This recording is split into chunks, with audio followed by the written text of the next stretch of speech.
supposed to dance?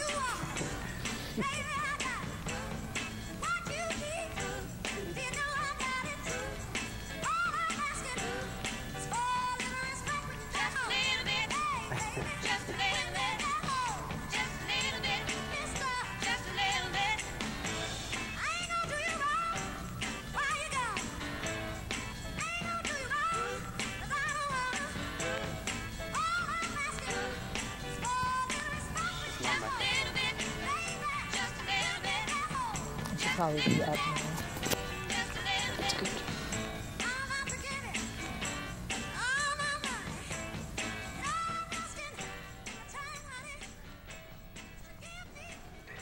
Good evening. My name is Russell Ackaway, and you're watching Respect. It's a live TV talk show where young people voice their opinions about anything and everything. And it's a show where young people are helping young people. It's teenage-driven, not adult-driven. So, and we're live. We're not very quiet. It's not scripted.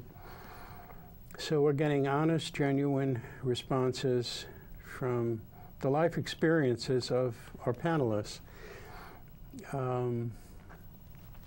So tonight, one of the topic is the oppression of teenagers. And boy, are they oppressed. They're not any, I think, more oppressed than I was or anyone else. In my time, I'm one of the baby boomers. And what's the general attitude towards young people, people in high school? They don't know anything. They're dumb. They had no life experience. They have to acquire life experience. They should not have any opinions. The parents know it all. The teachers know it all. So you're literally left with an attitude of, I do know something, and whether I'm right or wrong, you can't tell me what to do, how to think. And many parents really don't allow their teenagers enough time or experience to find out for themselves what's real, what's not real. And they're kind of force-feeding their own values on young people, which is a big mistake. So slowly but surely, young people develop their own sense of values and direction and focus. But in the meantime, they're very oppressed. They're oppressed by their peers. They're oppressed by the media, so-called friends, the U.S. government, teachers, clergy, whoever, the adults, the authority figures. So tonight we're going to talk with our panelists, and they're going to talk about their years, adolescent years. One of the panelists has just graduated from high school. Another has started his own business. Two of our panelists are from New Jersey, which is a new thing. One from Jersey City, one from Newark. So we have Tobi, Ashaley, and Jayvon. Yeah. Okay, who would like to start? I guess the first question, I did ask you to think about 3 different oppressive forces in your life,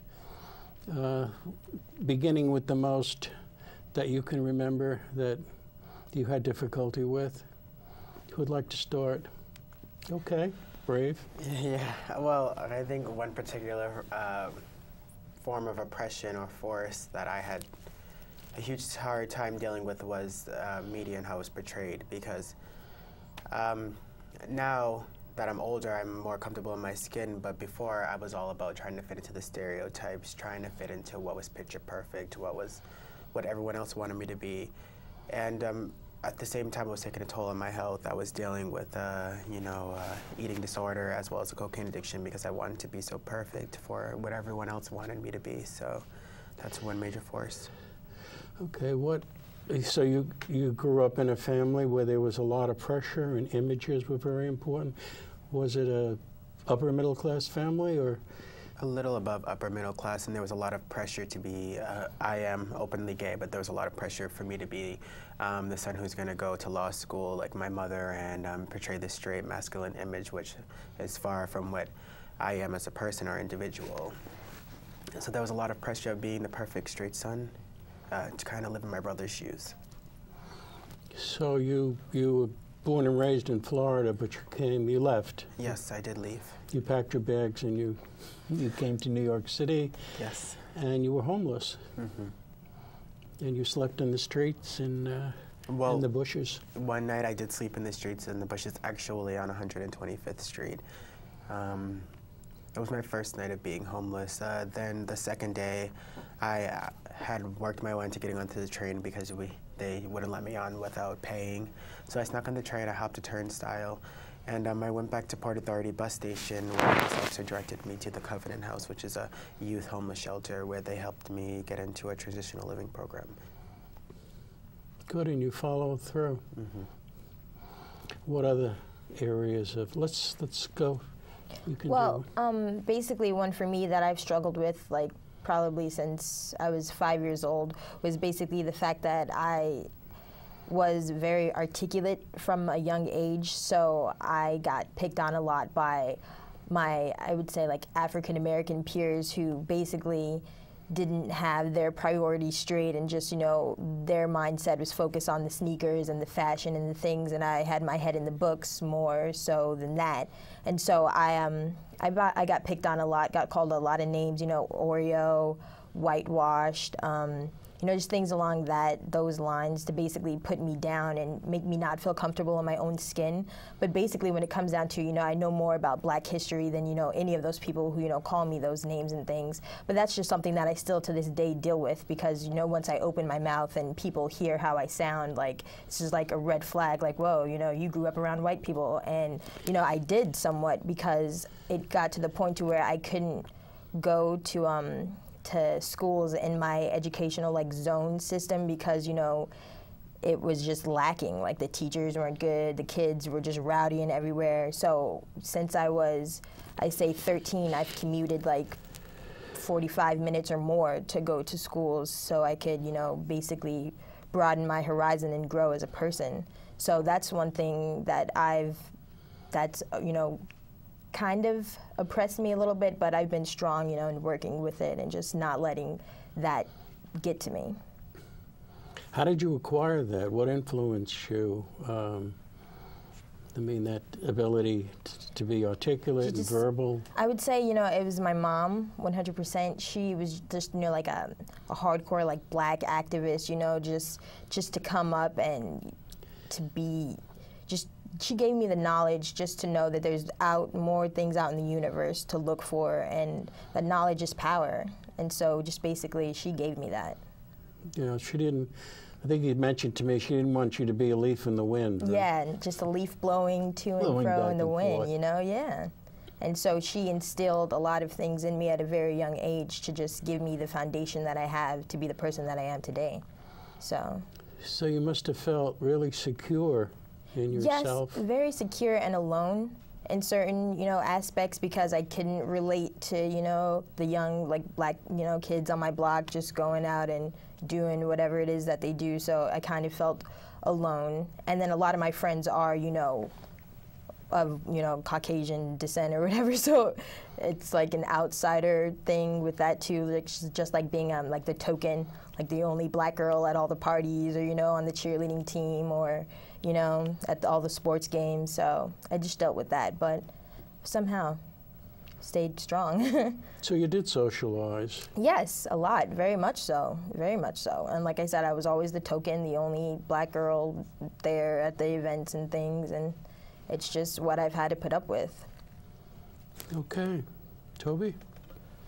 For myself, I believe growing up, I always knew that I had something to offer the world, you know, like something that was supposed to reach millions, billions of people if possible. You know, that's just since I was like 5 years old, as far back as I can remember. I've always wanted to speak up and say things and show things and be artistic and write music, write poetry. But growing up, that gets kind of suppressed, you know, by yourself as well as by your environment, your parents, your friends. You know, everyone looks at you kind of like crazy when you say, I want to act, I want to do movies, I want to do music, I want to be an athlete. Those things are seen as like taboo, and they're seen as almost reserved for like a certain special sector of society, people like almost superheroes, kind of, you know. But I always felt I was capable of doing it, you know. So growing up, I basically just had to fight that. Let me just stop you for a moment. We have a phone call. We'll get back to you. Caller? Hello? It's not out here. Hello? Okay, that's good. I just want to mention one thing. Your parents are from Nigeria? Yes, yes, mom and dad. And you're from Cambodia? Hello, Russell. Family? Yeah, African American and Cambodian. Interesting. So that, and I'm glad you mentioned that, because that plays a huge factor too, you know, just growing up in a household, you know, Nigerian parents, you know, the thing is education, and by education, it's not educating yourself, it's go to school, you know, get this degree, get that degree, get the next degree, and hey, Russell, get what's up with all those goddamn black? You know, I always saw that what I had in me was more than just sitting in a law office and working with one client. I wanted to reach the world. I wanted to change the world, and I couldn't do that if I was going to an office at 8 o'clock in the morning and pushing papers. I couldn't do that if I was a doctor. I could probably, as a doctor, you might be able to touch one person's life, but not several, you know? It's a little bit more difficult. So I always wanted to strive to have a reach, and my outlet for that was, first of all, music and arts, you know, poetry, writing music, writing poetry, using my voice. And when did you start you doing that? Probably like around 8, 9 years old. I've always had that, but you know, in order to hone those skills, you need to. That's the way you were able to express yourself. Exactly, exactly. But I always kept it to myself. It wasn't probably until about age 16, 17. You didn't go public. Yeah, exactly, that I was able to finally bring it out to the world. So you could say that came from seeing people in my environment say, you know, you can't do that. That's left for people. Cool. Who said that? That's just I think growing teachers, up, you know, parents, not relatives? Teachers, parents. That's just the misconception that a lot of people have. It's not directly. They don't come to you and say, you can't do this, but that's just, you just feel that they feel that's reserved for only people who have that talent, you know, but you don't know if you have that talent until you try, you know. So I basically just had to fight that and, you know, tell myself that, look, I need to reach the world. At some point, it's like a calling almost, and when something calls you, you answer. If not, it continues to call you, you know. So I pretty much had to fight that most of my adolescent years. And then, like I said, in high school, I finally broke out of it, and I said, look, this is what I want to do, and this is what I'm going to do, you know. And so far, I think 5 years later, I can say I'm glad I made that decision. Did you get heat for that? Oh, of course, definitely a lot. I mean, how did you deal friends, with it? you have friends looking at you like, you know, they're taking a certain route and you're taking a different route, and you're seen as like different, the weird guy, the rebel. You know, your parents might they support you, they want the best from you, obviously, but they don't see how that's going to be the best. Trying to do something that maybe only 1 of 1 million people are successful at. You know, it's kind of hard to explain to somebody that you're going to be that 1 of 1 million. You know, you only you in your heart know that you can be that 1 of 1 million. Mm-hmm. So my strategy or my approach to fix that is just pretty much to show and prove. We have a caller. Hello. Yes, hello. How you doing, panel? Can you hear me? My question is, are any of you are from a low-income family, middle class, or where did you come from? Did you come from low-income families, or I'm not going to say projects because that's not proper, but from what family background?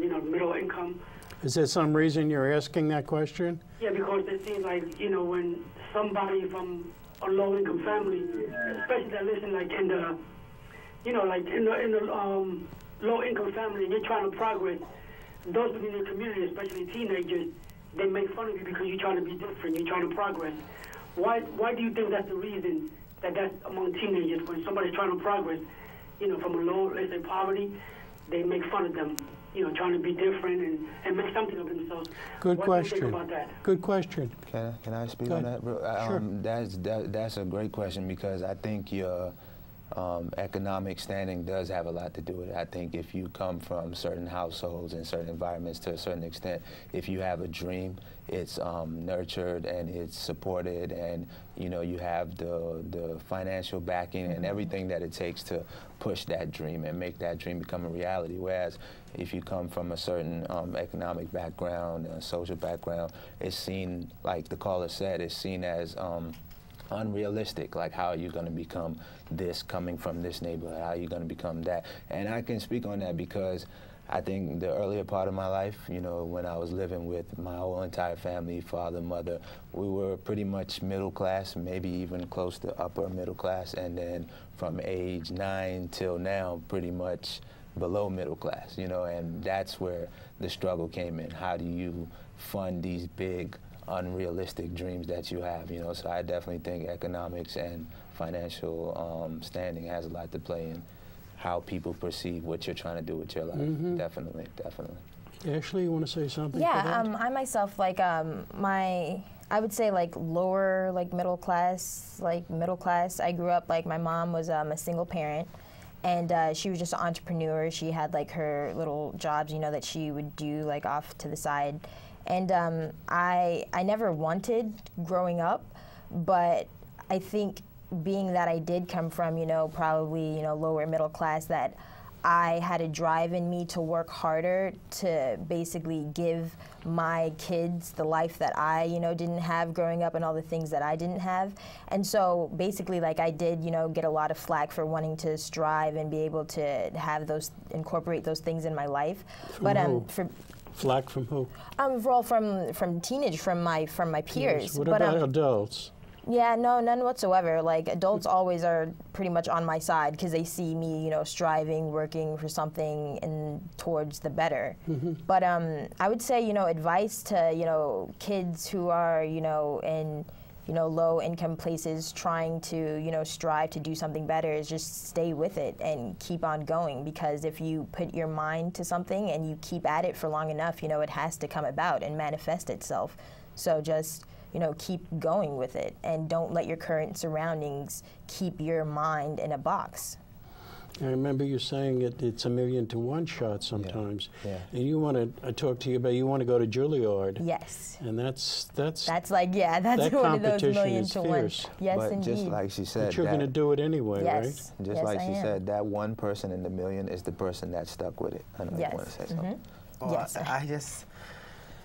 I was, raised in a, above middle class family, but I feel like even with all the money that you could possibly want or things you could possibly do with it, there's still a lot more barriers and there's a lot more barriers and a lot of things to keep you down, because if you're not doing what your parents want you to do, if you're not sticking on the A straight road, because there's always this image you have to portray for family members or for people who are in your same kind of society circuit. So you have to kind of fit into this mold where you're kind of robotic, and you want to chase more artistic dreams, or you want to do, something that's totally out of the ordinary, something that really speaks about who you are as an individual.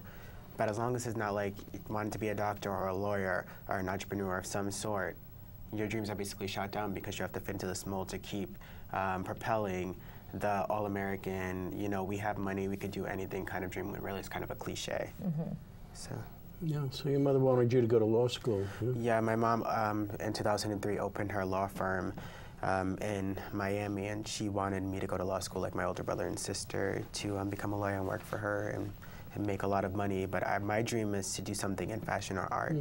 But she doesn't want me to do that because there's no money involved, and she thinks it's kind of cliche because I'm gay and fashion, and the stereotypes that they go hand in hand. So she doesn't want me to do anything that would consider me as kind of being a pansy boy or something. I don't recall. Did she say you have to leave? If She said if I wasn't.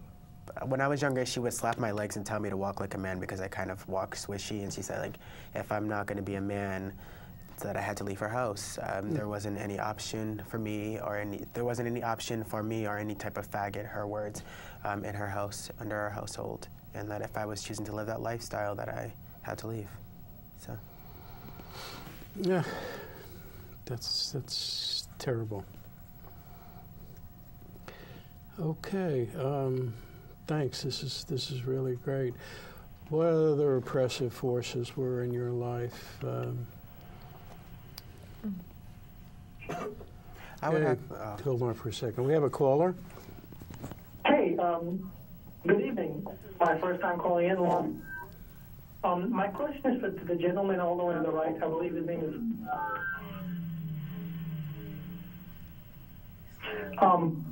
Question was, how has your circumstances, within your business, whatever it may be, affect look on life? The earlier negativity from going from a higher income to a lower income household. How did that affect the way you live yourself life? Is that directed? Oh, which one? Yeah, I believe no. Tobi or? Oh, okay, Yeah. you. Me. Yeah. So it has affected me in great ways. I feel like being knocked down to, lower income, it's kind of made me understand myself better and kind of grow into the person that I am, not really having the constrictions of my mother's household. And I mean, having money is great. Sometimes I miss it, but I've learned so much more. Like, there are things that I didn't know how to do when I was on my own. There are certain things that I couldn't do because no one had taught me. So being without money kind of made me strive for my own and kind of made me accomplish goals that I would have never accomplished if I was still staying in my mom's house, having everything provided for me. So I think, in words, it's kind of made me grow into a better person. And wow. Tobi, how would you respond to the same question? As far as my upbringing, how it affected my business and the way I operate now, it has everything to do with it. Number one, my upbringing is what motivated me to do what I wanted to do. I wanted to be able to change certain people's lives, and that's kind of what made me start my company in the first place. Then to see some of those same people that you want to help say, hey, what are you trying to do here? Like, this is crazy. You want to start your own company, you want to entertain people, you want to be an athlete. Like, to see some of those same people basically knock the dreams that I have for them was kind of, it was one of those things that could have easily deterred me and, taken me off track. But instead, I guess just my personality is just in me that you say I can't, I'm probably going to, so that's just what I did my whole life, and I just pushed and pushed. And it's to the point where, just like Ashley was saying, you stick with it long enough, it becomes a reality. And then when those people start to see that reality, all of a sudden the you can't sort of becomes you can, or let me help you, or you will, So if you stick with something long enough, I believe, anybody who's out there watching who has a dream and maybe people aren't supporting it, I think you should just stick with it, and definitely eventually they'll come around. And that's how it's affected me and how I do my business today. Definitely. Okay, that kind of independent thought and will, as you guys have said, leads to loneliness. Feeling alone, being alone. How do you deal with that? I mean, that's in a lot of ways what young people avoid. They don't want, they'd rather be part of the crowd. And you're also risk takers, to do something like that. What goes into that? Any of you can pick up on that. I just want to say loneliness is a good thing, I think. Loneliness is one of the best things, because in order to succeed at anything in this world, I think you have to find yourself first, and just like you, just like yourself, everyone said they found themselves, and once you find yourself, there's really not too much anybody can tell you, and then at that point, you know who you are, you know what you want to do, you stick with it, then you can take advice or criticism the proper way, you know. But if you're, just like you said, most young people want to fit in, you tend to just go with the wind, you know. If everyone's wearing a white shirt today, you want to wear a white shirt, then tomorrow you want to wear a red shirt, and you just never quite have anything to build on. So you have to find yourself, build on it, and then you know what to let in, what to let out, you know. That's just one thing. So loneliness isn't such a bad thing, I don't think. Okay. We have a caller. I'll give you. Hello? Hello? Hello? Hello? Hi, this is Alli. I was calling just to ask everybody, where do y'all see yourselves in about 10 years, you know, after you proved everybody wrong and after, you know, you made it to, you know, the next level? I just want to say it's not really about proving anybody wrong. It's about making a path and an imprint of yourself left here on this earth. My main goal 10 years from now is, you know, to finish accomplishing a lot of the mini goals that I had before trying to accomplish a huge goal. Because I feel like you need to work things out in smaller patterns in order to accomplish a bigger goal to make a huge imprint on life. It's not really about proving anyone wrong, it's to proving to yourself that you can and you can do it and you're capable of doing it. Because all through like life, you're told that you can't do certain things and you just want to prove to yourself that you can and show that you are going to be something that you want to be regardless of what anyone else says. Yeah, I actually personally myself, I'm all for proving people wrong. I'm all for like going against like the stereotype and things, just because, you know, just my persona, I'm supposed to be, you know, like, and like, so I'm all about proving that that's not what, you know, the African-American image of young people are. So I basically, in 10 years, I see myself still going with my acting, hopefully graduated from Juilliard by then, and just, you know, in film school, writing scripts and things, trying to get my vision for what I see for my career, you know, out on the big screen, and just basically blowing up, being a superstar. So that's where I see myself 10 years. Yeah, I have a little bit of both approaches to that. To a certain extent, it's not about proving other people wrong. After a while, you know, you just kind of get rid of that chip on your shoulder. I think when I first started my career, I had that chip on my shoulder, like, you know, I have to prove everybody wrong. Everybody who said, I'm not going to do it, I'm going to show them. But after a while, you realize that those people didn't mean any harm. You know, that's just natural. People, human beings are supposed to doubt. You know, we're creatures of fear. You know, we tend to fear anything that we don't understand, anything that we don't know. So those people, they're not speaking because they don't want to see you be successful. A lot of times they're speaking because they fear for you.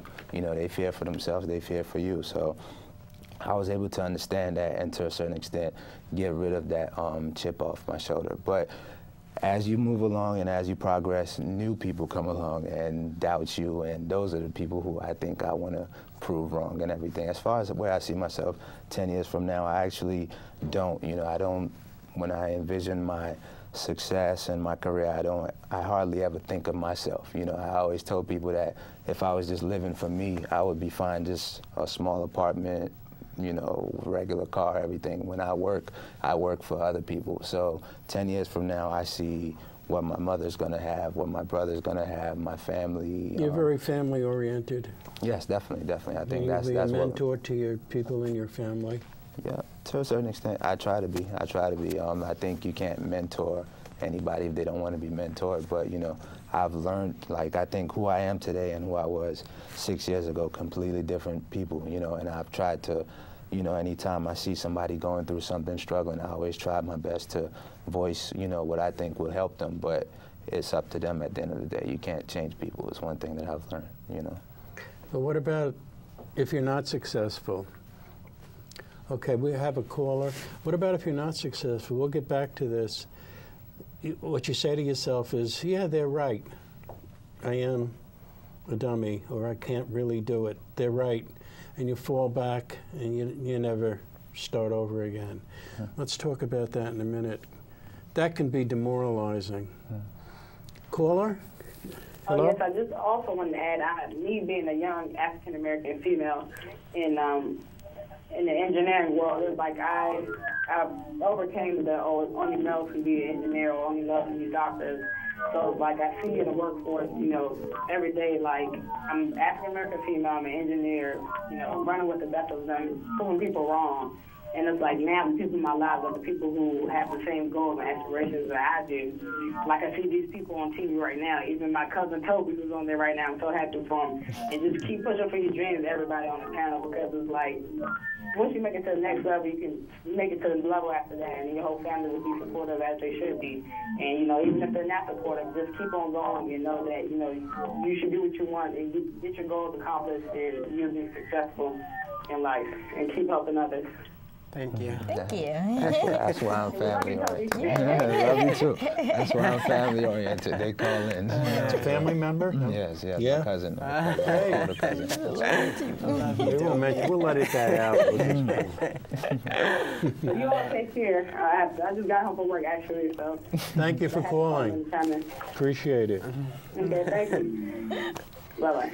Yeah, so we're talking about the young person who is really trying to make it hard. You know, there's such a thing as you know, in life, is it luck or is it having the skills to be successful? I was just talking to my internist about that, and sometimes he thinks it's just luck. He thought once upon a time it was education and a pathway, but where do you get the support if you're demoralized, you're really trying to pursue your goal? Go ahead. Well, I just wanted to know what the definition of success was, because like Good everyone, question. yeah, what's the definition of success? Like everyone could have a wide range of goals, and they don't all have to be high goals, but as long as they accomplish their goals, that's successful either which way. And yeah, that's what I just wanted to say. That's pretty much what I was saying. You have to first identify yourself. That's why you have to be lonely, because you need to say, this is what success is. You set the bar, and then you know when you've reached that bar, and then you know when it's time to even elevate upon that and build upon that, you know. So success is a very relative term, but as far as it being luck, I don't think so. I think you create your own luck. You know, I believe that luck finds those who go out and do the things that it takes for luck to find you, you know. So being in the right time. Right timing has a lot to do with it, hard work, I mean, everything. That's my thing. Like, I don't think there's luck. I think it's like determination. Like you said, putting yourself in the places to where, you know, you're supposed to be at the right place at the right time. So in my case with acting, you know, if I didn't go for an audition, then, you know, how would I get that part if I didn't show up? So it's just basically having the confidence in yourself to know that you are going to accomplish your goals, and that no matter what the universe throws at you, you're always going to get over that hurdle and just keep on going. Yeah. So no luck, just determination. I think your question, you know, you were saying, you know, what happens to the person who's so demoralized, you know, doesn't have the support system, they've been knocked, because, you know, there's a lot of kids in that category. You guys are very determined. Yeah.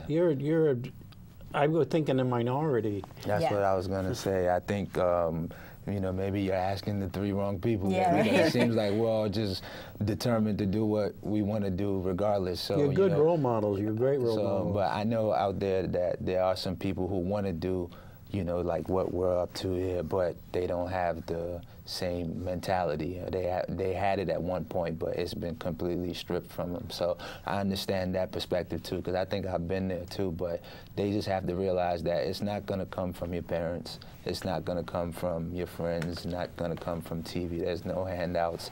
There's no shortcuts. There's no anything. All you really have at the end of the day is yourself, you know, and your beliefs, your morals, your standards that you set for yourself. So you really have to develop those, you know. That's the advice I would give to some kid who's sitting out there who used to have a dream and it's been, you know, completely knocked down and everything. I would say continue dreaming, you know, and just believe in yourself and build yourself. And that comes from, you know, I think you said the guy you had a conversation with said education. I do think education, but not necessarily college degrees, but educating yourself. You know, if you want to be an actress, you need to know every single thing about acting. If you want to be in the fashion world, you need to know every single thing about the fashion world, and then you can then do what it takes, you know, to be in that world, and then that's when opportunities start finding you, and people call it luck. So it's a little bit of both. It's education, it's luck, it's everything. Good. And I'm agreeing with Tobi. I don't think you have to go to college for, and number one, they make college so expensive nowadays, where people who are from low-income families, even with financial aid. It's oppression. That's the oppression from government, What can you possibly do? You have minimal funds. You really want to chase this dream, and you're told that in order to accomplish this dream, you have to go to college. You have to go to a good college. And I think, like, if you really have the passion for something and you really know what you're doing and you really took the time to understand that this is a choice that you want to make, then there's nothing other that could stop you. You could deal with people telling you can't do this or do that. And at the end of the day, you just have to really center within yourself and know that you're doing the right thing for yourself. And it's going to be a hard fight. It's going to be a hard journey, but if you really honestly believe in what you're doing and you believe that it's right and that you're going to accomplish it one day, then there's nothing that should hold you back. You should just keep trying and trying to pull forth. So. Yeah, I believe that somewhere out there, people are always going to tell you, you can't. But I think it's as soon as you start believing that you can't, then obviously you can't. There's no way. As soon as you start believing that you can't, you cannot. And I think that's when, like alcohol and, drugs and things come into play, because you, being young, you have your vision of, what you'd like your life to be, but then the surroundings that you have don't obviously add up to where, you see yourself going. And then that's when, just some weed come in and just, just to clog your mind and take your, stress off of you and things. And then that inevitably puts you in another category of where, you had your dream, but you veered off the path because of, some altered substance like alcohol or, drugs. So just really, if you feel like you lost it because, alcohol or drugs or things, or just, you have the self-doubt, it's just, like I said, as soon as you start believing you can't, you really can't. So you just can't believe it. You can't fall for it. Where do you get that faith from? I mean, is it religious? Is it, you guys have... Well, I think to a certain extent it comes from religion, but then again, I've met people who probably haven't stepped foot in the church who have faith, you know what I mean? So I think at the end of the day, it comes down to, there's really just something that you have to be able to either have in you or develop in you. It's one of the two. And it just comes down to being able to see the world from an outside perspective, not see it so much face value. You could tell me right now that you don't have on glasses, and I would believe you if you can make me believe you. You understand? And that's what I say is faith. When you don't necessarily have to see something to believe it. If you have to see something to believe it, you're already automatically putting a cap on how successful you can be in life. Because in a box, basically. Yeah, because then at that point, all you're told to see is, go to school, get a degree, $40,000 a year, whatever it might be. Money isn't even relevant, because it might be $400,000 a year, but maybe that's not even what you want to do. So once you start just going based on what you see on TV or what you're told, then at that point you really, really limit yourself. You have to have sort of vision, and you can't buy it from a store. Like you you say, where do you get it from? It has to come from within you. You have to find it, and it comes from, I guess, work, practice, like, working at it. It's not overnight. One thing for sure with the three of you, I've worked with a lot of young people, clinically most of my life, and teaching at City University. You have a lot of maturity, the three of you, emotional maturity and intellectual maturity. A lot of young people don't have that. How did you get there? Get here? Is it the hardship that you faced? Yeah, I was just gonna say, I think it's because like we've been through a lot, at a very young age, and I think when you go through, when you come up a little rough, it adds to your character a little bit, and you don't take things for granted as much as somebody who just grew up with a silver spoon in their mouth their whole life. He did. Yeah, and then and then you had to came down, and then like you said, that helped you find yourself. So it's just I think the fact that we came from a little rocky foundation helps that we are who we are. Yours wasn't a little rocky. Yours was very rocky. Yeah, very. Yeah. Well, I always like to say, like, there isn't any day out of the week that I don't get up and I self-doubt myself every day. But then I just tell myself every morning, like, you know, you're gonna face things that are hard, but you gotta get up and do it. There's some days I just don't want to get out of bed. I just want to lay there and just, you know, forget it all. But there's always that voice in the back of my head saying, you can't,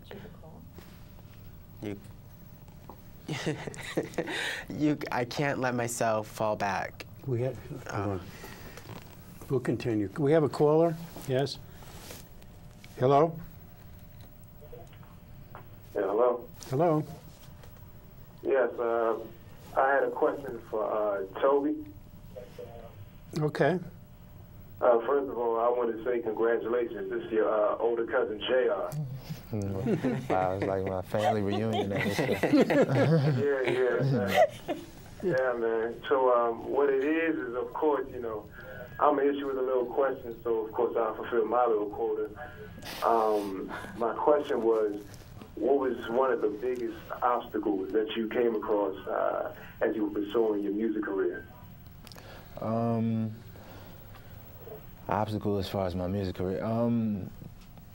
The biggest one had to be just what I spoke on earlier, I think in the opening, just saying that this is what I want to do and being able to look my parents in the eye and look my friends in the eye and say, this is what I want to do and this is what I'm doing. You know, like that's the biggest obstacle, because once you do that, you pretty much, you're in it. You know, at that point you're in it, and then you can start living the lifestyle and doing the things necessary. Prior to that, you're just dreaming. You know, you just you're have out a the dream. door. Yeah. Exactly. So, so to speak, I think you have to jump out of the window. You know, so I think once I jumped out the window, at that point it's just, you know, it's free falling from there. You know, so.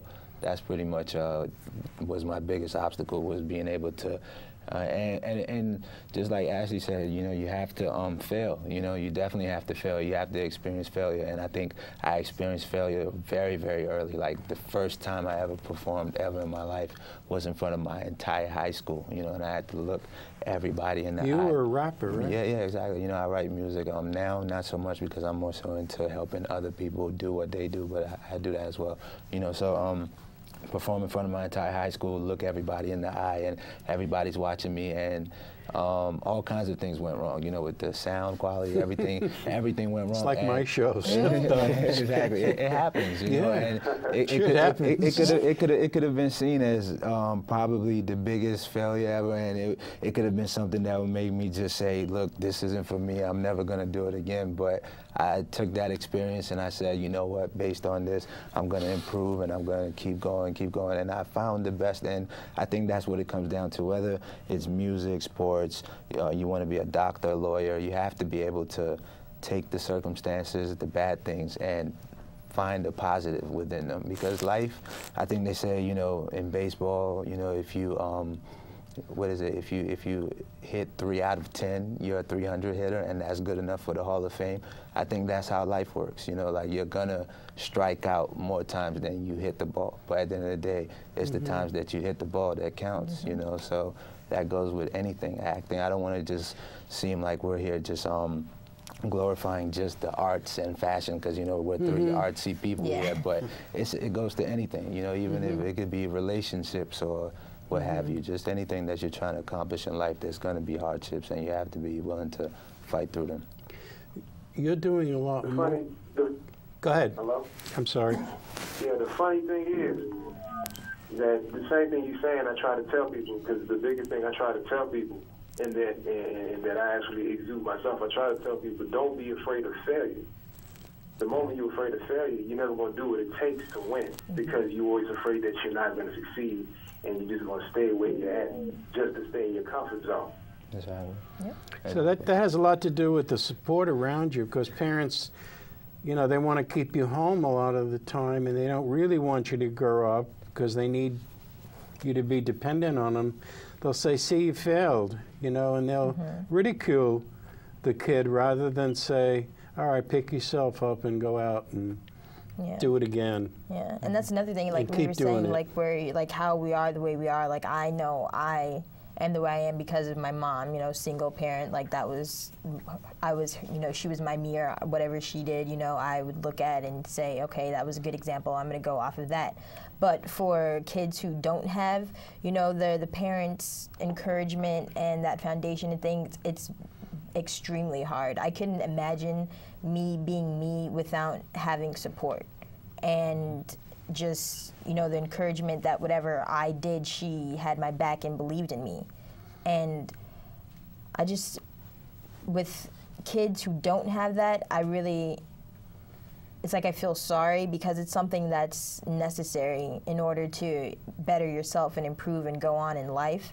And so, and then that's too, and I think kids try to seek out that encouragement in other places, in friends or, you know, in the media and things, and it's Older not people, there. Yeah, and it's not there because, you know, they're on the same path that you are, so how are you going to learn from what they're doing if they're in the same box that you're in? Mm-hmm. I was impressed with one of the, we were talking, you and I, Tobi, about mentors, and you've reached out in addition to carrying a lot of the weight yourself, your business. You say you've become a mentor, you've figured out how to be a mentor with you using your background in rap, and also you play a lot of basketball. You want to talk about that? Yeah, it's just, you know, I believe in order to be able to, you know, relate to people and teach somebody something. Young people. As young people especially, you have to be able to show them that you're similar to them. You know, you've been through this kind of things that they've been through, and you know, I use the whole entertainment and sports background as kind of like, I guess, the candy and the medicine, you know, to engage them. Yeah, exactly, to engage them, to make them be able to listen. And, you know, you have to sort of disguise it. Like, you can't just say, you have to do this, you have to do that. That never works. Usually, if you say that, children, young people tend to do the opposite, you know, so you just have to find sort of that middle ground. And for me, it's been sports and it's been music, you know, so that definitely helps, definitely. Is there a father figure in your lives, or is that, does that absence of one, or has that influenced you? I kind of envy you because you had a mom to mirror, you know, you could, you know, mirror whatever she did. Once I openly became gay, it was just like, okay, all motherly feelings are cut off. You're by yourself. You got to fend for yourself. My father never was around, really. He's been back and forth from Cambodia. I recently spoke to him about a month ago, and he refuses to call me by given name. He refuses to call me by a masculine Cambodian name, which is Checkerphil, because in Cambodia that means a masculine, burly male who could do and accomplish anything manly.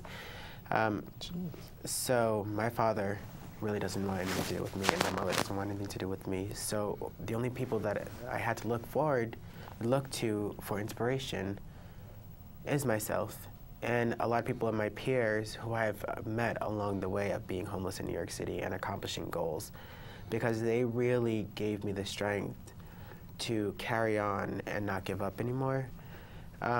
Well, you were open to them, too. You opened yourself up. Yeah, I was open to them, because before then, I really didn't want to open up to anyone. I didn't want to feel hurt, because if I didn't have any love from my family, how was I going to get it from anybody else? Right. But over the time, I realized that there's always a saying, blood is thicker than water, but I've come to realize in my circumstances that water is thicker than blood, because the people that I've met along the way are more family to me than my actual biological family. They're the people that I can tell anything to. They're the people I can relate to, and they're actually the ones that keep me going. So I look up to them. There's not really anybody else I can look up to, because I really haven't had those type of motherly and fatherly figures in my life. So. I didn't have a father figure. My mom, on purpose, like after she had me, like I was 2 years old, and my father, he passed away. He was like gunned down in an alley for like gang associated things. But himself, he wasn't in a gang like his brother was, and he was home on leave from the Navy, and he was trying to defend his family and things, and ended up getting caught up. So basically, after he passed away, my mom, she decided to stay celibate. Like, she still is, like, I'm 19 years old now. She hasn't been with anybody in 19 years. Sorry, Mom, for saying your business. But she basically, let me know that she did that on purpose so that she wouldn't be, you know, out dating and, you know, having men coming in and out of the house and, you know, this is Uncle Charlie and, you know, this is Uncle Bobby next week. So, you know, like she, you know, did that on purpose so I would, you know, have that solidarity, you know, in me, and just to know that you could be strong and powerful on your own. So, but with not having a father figure though, I don't think that's like that screwed me up at all in the head. You know, there's a lot of statistics and things about, you know, girls who grow up without fathers and things like that, and they're sexually promiscuous and, you know, on drugs and things at very young ages and stuff. And I think because, like, I knew that my mom, she let me know that, like, at a very young age, you know, you don't have your father, so, you know, they say this, and this is what you're supposed to be like, so just try your hardest to strive against that. And so me having that was, you know, the inspiration to just go exactly opposite from what statistics say I should, you know, be. Yeah. As far as my upbringing, the first, I guess you could say, half of my life, I was around my father up until age 9 is when, you know, my family, my mother and father separated. And that's when things became interesting, because like I said, not only now do you not have a father figure at home, but also financially things changed, because my father was always the breadwinner, as most men, I don't want to sound sexist, but as most men tend to be, you know, the provider in the household. So, you know, when finances change, the fact that, you know, you have someone who basically you look at as your hero is no longer there on a daily basis and everything like that, that changes. And, you know, it was interesting, but and here's where I would credit religion and things of that nature, because I don't know where it came from, but at age 9, I just stepped into that role of I have to now be the man of the house, you know, and I basically became that for myself, as well as my brother, as well as for my mother. And my mother was always very, very strong. She always played the role of both parents. You know? Okay, that must have made it hard for you, though, to displease her. Yeah. Because, you know, yeah, she was struggling. Exactly. Yeah, she was both father and mother. And yeah, exactly. So you kind of want to do everything that your mom wants, you know, just because she's already been through that kind of thing, you know, when you want to.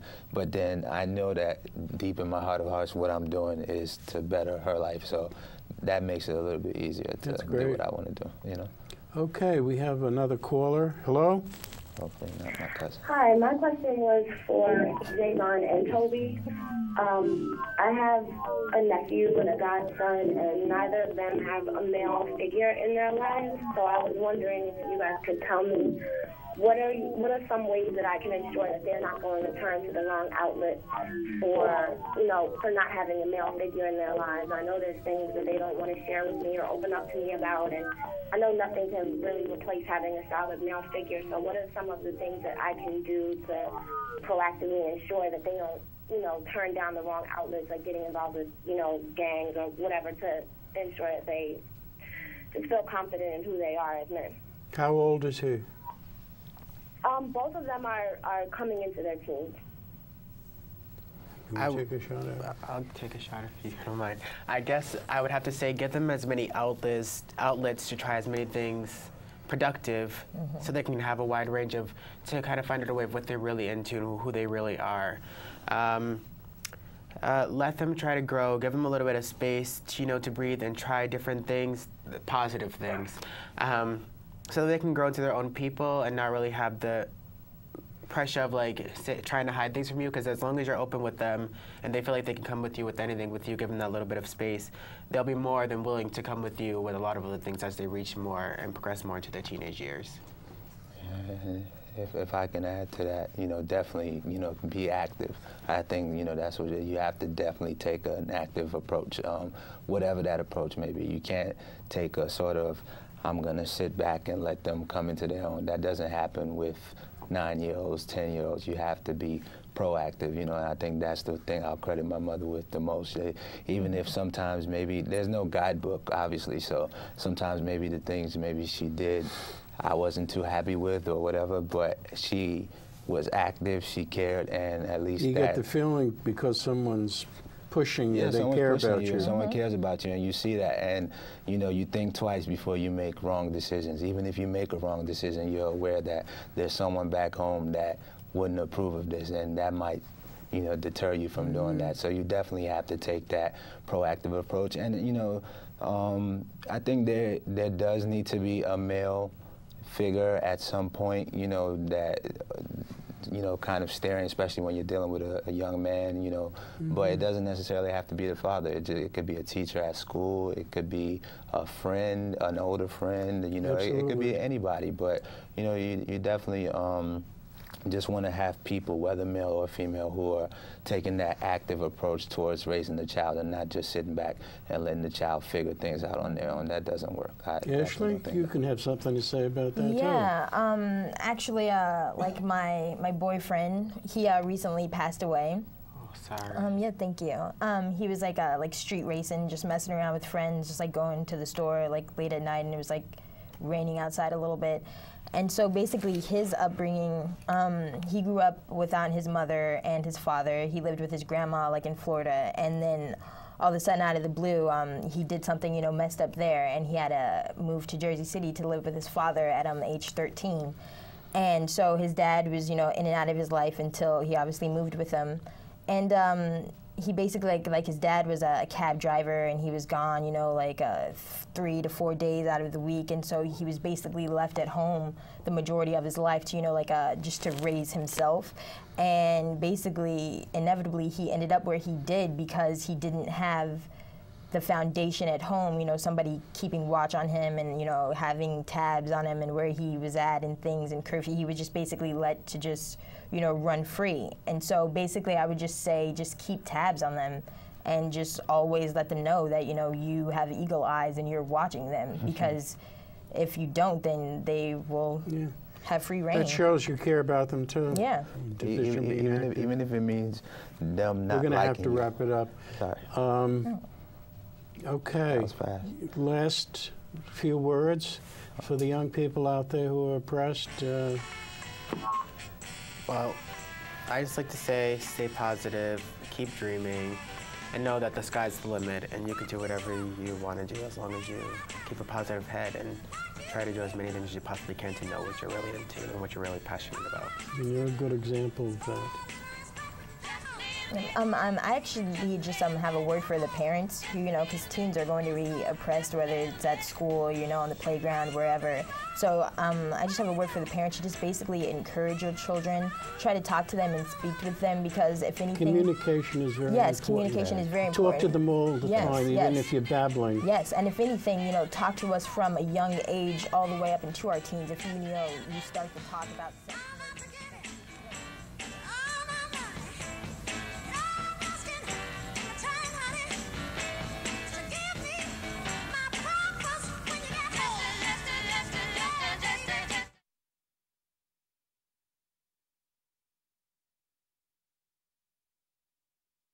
Will always love you through everything, and that's all.